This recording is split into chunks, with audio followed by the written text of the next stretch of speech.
दोस्तों नमस्कार। जब आप सफल हो जाते हैं, सफलता मिलती है तो गांव, समाज, परिवार, रिश्तेदार सब जगह आपकी इज्जत बढ़ जाती है। अगर आप कम उम्र में बिहार पुलिस में सब इंस्पेक्टर बन जाते हैं तो सोचिए आपकी कितनी प्रतिष्ठा होगी। सब इंस्पेक्टर का पद ऐसा पद है जो समाज के साथ साथ जहां आपकी पोस्टिंग होगी वहां भी आपकी इज्जत बहुत ज़्यादा बढ़ जाएगी, काफ़ी इज्जत मिलेगा, सम्मान मिलेगा। बिहार पुलिस में सब इंस्पेक्टर और सार्जेंट की बहाली बिहार एसआई की परीक्षा के माध्यम से होती है। किसी भी पुलिस विभाग में सब इंस्पेक्टर का पद रीढ़ की हड्डी मानी जाती है। बहुत बड़ा पद नहीं है लेकिन महत्वपूर्ण पद है। यह लेवल 6 का पद है जो आपको ऑफिसर और असिस्टेंट दोनों का एहसास दिलाता रहेगा। 7-8 साल के बाद आपका प्रमोशन इंस्पेक्टर में हो जाएगा। लेकिन पूरे भारत में जो सब इंस्पेक्टर की परीक्षा होती है उससे अगर तुलना करें तो बिहार एसआई की परीक्षा का सिलेबस और पैटर्न काफ़ी आसान है। समान सा बालक, समान सा लड़का जो 3rd डिवीज़न से भी पास हुआ है, किसी तरह पास हुआ हो, बिहार में सब इंस्पेक्टर बन सकता है। इसका पैटर्न काफ़ी आसान है। आसान सवाल पूछा जाता है। सबसे महत्वपूर्ण बात, न इसमें इंग्लिश पूछी जाती है न हिंदी पूछी जाती है। मैथ बहुत कम 5 के आसपास पीटी में पूछा जाता है। रीजनिंग मेंस में 10 के आसपास पूछा जाता है। तो पूरा एनालिसिस जब हम करते हैं तो पता चलता है कि बिहार सब इंस्पेक्टर की बिहार में जो बहाली होती है वो उसका एग्ज़ाम का पैटर्न काफ़ी आसान है। आज हम बात करने जा रहे हैं बिहार सब इंस्पेक्टर की परीक्षा कितने चरणों में होती है और इसमें क्या क्या करना चाहिए जिससे सफलता मिले। दोस्तों, बिहार एसआई की जो परीक्षा होती है वो 3 चरणों में होती है। सबसे पहले पीटी होता है, उसके बाद मेंस होता है, उसके बाद फिजिकल टेस्ट होता है। तो हम क्रमबद्ध रूप से इस पर चर्चा करेंगे। आइए देखते हैं। बिहार एसआई की परीक्षा में जो पीटी होता है, उस पीटी में जीएस का पेपर होता है। पीटी में जीएस का पेपर होता है और कुल प्रश्नों की संख्या 100 होती है। कुल प्रश्नों की संख्या 100 होती है, 100 के आसपास होता है। और इसमें प्रत्येक प्रश्न में के साथ 2 अंक मिलता है। अगर सही है तो 2 अंक मिलेगा, तो अर्थात ये 200 अंकों की परीक्षा होती है। 200 अंकों की परीक्षा होती है दोस्तों। लेकिन एक बात याद रखिए, बिहार सब इंस्पेक्टर की परीक्षा में नेगेटिव मार्किंग है। नेगेटिव मार्किंग पिछले एग्जाम में एकदम स्पष्ट है कि आप अगर एक गलत उत्तर देते हैं 0.2 अंक काट लिया जाएगा।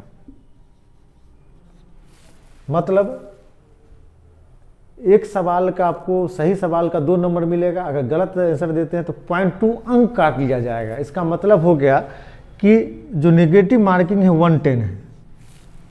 इसको इस तरह से समझिए कि आप गलत उत्तर देते हैं तो आपको किसी को 20 पैसा देना पड़ता है। तो 5 गलत उत्तर देंगे तो 1 रुपया देना पड़ेगा। 10 गलत उत्तर देंगे तो 2 रुपया देना पड़ेगा। तो 2 रुपये 10 गलत प्रश्न का आंसर देने के बाद क्या होगा, आपका 2 अंक कट जाएगा। तो 1/10 है। इसलिए हम सलाह देते हैं कि आप नहीं जानते हैं लेकिन 100 का 100 सवाल बना के आइए, आप फायदे में रहिएगा। 100 का 100 सवाल बना के आइए, फायदे में रहिएगा, कोई दिक्कत नहीं होगी। नहीं जानते बना के आइए। 1/10 निगेटिव मार्किंग कुछ नहीं होता है। किसी भी हाल में आपको फायदा ही रहेगा। 100 क्वेश्चन अटेम्प्ट करके आइए, अगर छोड़ के आते हो तो सिलेक्शन नहीं होगा। इसी तरह मेंस में जीएस का पेपर 100 सवाल पूछा जाता है। यह भी 2 नंबर का होता है, मतलब 200 अंकों का होता है। और हिंदी का जो पेपर होता है वो क्वालिफाइंग होता है। आपका मेरिट में उसका कोई मतलब नहीं बनता है। अगर बिहार की राजकीय भाषा हिंदी है तो यह आपसे अपेक्षा की जाती है कि आपको समान हिंदी की जानकारी हो। क्वालिफाई कर जाते हैं, उसका मेरिट में कोई मार्क्स ऐड नहीं होता है। मेरिट में मार्क्स ऐड होता है जीएस मेंस का, मतलब मेंस में आप जो मार्क्स लाते हैं मेरिट उसी के आधार पर बनता है। ऐसा देखा गया है कि 1000 अगर सीट है तो पीटी 40,000 लोग, 40 गुना रिजल्ट दिया जाता है तो पीटी में 40,000 लोग पास होंगे। कितने? 40,000। पीटी में 40,000 लोग पास होंगे, वो लोग मेंस देंगे। मेंस में 12 गुना रिजल्ट दिया जाता है। तो 1,000 है सीट है मान लीजिए, तो 12 गुना मेंस में पास होगा, 12,000 पास होगा।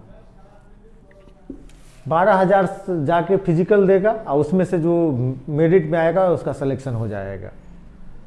हम अभी बात कर रहे थे कि बिहार एसआई की परीक्षा का पैटर्न अब बहुत आसान है, तो कैसे है? तो दोस्तों पीटी में ज़्यादातर सवाल जीएस से पूछा जाता है। 5 सवाल के आसपास, 5, 6, 7 परंपरा है कि 5 पूछा जाता है, मैथ से सवाल होता है। 95 सवाल प्योर जीएस से रहता है। जीएस में सबसे ज़्यादा महत्वपूर्ण रोल करेंट अफेयर का होता है। लगभग 20% के आसपास, लगभग 20 के आसपास करेंट अफेयर से सवाल पूछे जाते हैं। उसके अलावा history, geography, Indian economy, science आदि से भी सवाल पूछे जाते हैं। अगर आप समान माने अब बहुत तेज भी नहीं है, एवरेज स्टूडेंट है, तभी बिहार सब इंस्पेक्टर में की परीक्षा पास कर जा सकते हैं। मेंस में भी सेम पैटर्न पे पूछा जाता है, लेकिन कुछ अंतर है। ऐसा देखा गया है कि मेंस में करंट अफेयर नहीं पूछा जाता है, उसके जगह पर रीजनिंग का सवाल आता है, लेकिन उसकी संख्या 10 के आसपास होती है। उसके जगह पे करंट अफेयर के जगह पे रीजनिंग से सवाल पूछा जाता है, जिसकी संख्या 10 के आसपास होती है। अब बाकी वहाँ भी जीएस का महत्वपूर्ण रोल है। जीएस का महत्वपूर्ण रोल है। जब आप पीटी की तैयारी करते हैं तो कोचिंग संस्थानों की भी लापरवाही होती है और छात्र भी लापरवाही करते हैं कि लास्ट 1 महीना में करंट अफेयर की तैयारी शुरू करते हैं, जो सुसाइड करने के बराबर है। मतलब आप उस दिन लिख लेते हैं कि हम इस बार पास नहीं करेंगे।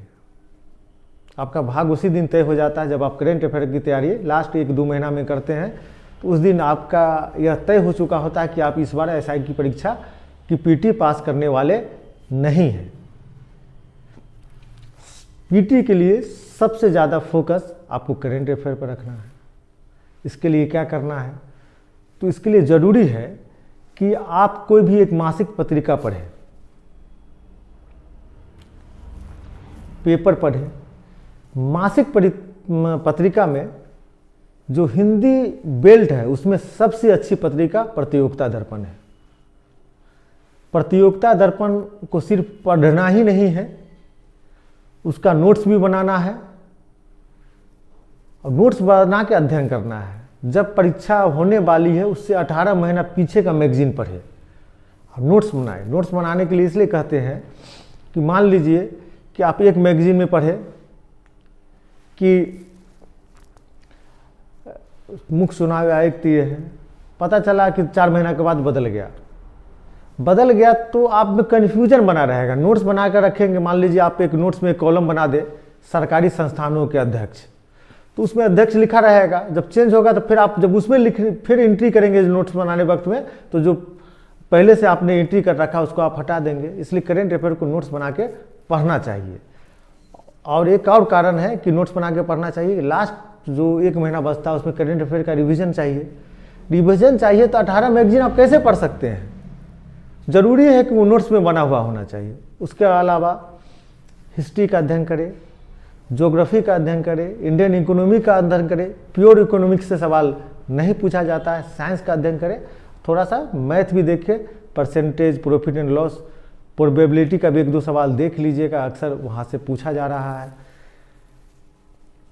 तैयारी करने के लिए ज़रूरी है कि आप किसी एक संस्थान का नोट्स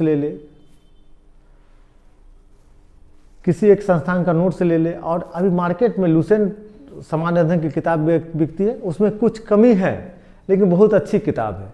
उसमें जो कमी है वो आपको कोचिंग संस्थान के नोट से उपलब्ध हो जाएगा, वो मेकअप हो जाएगा, मिल जाएगा वहाँ।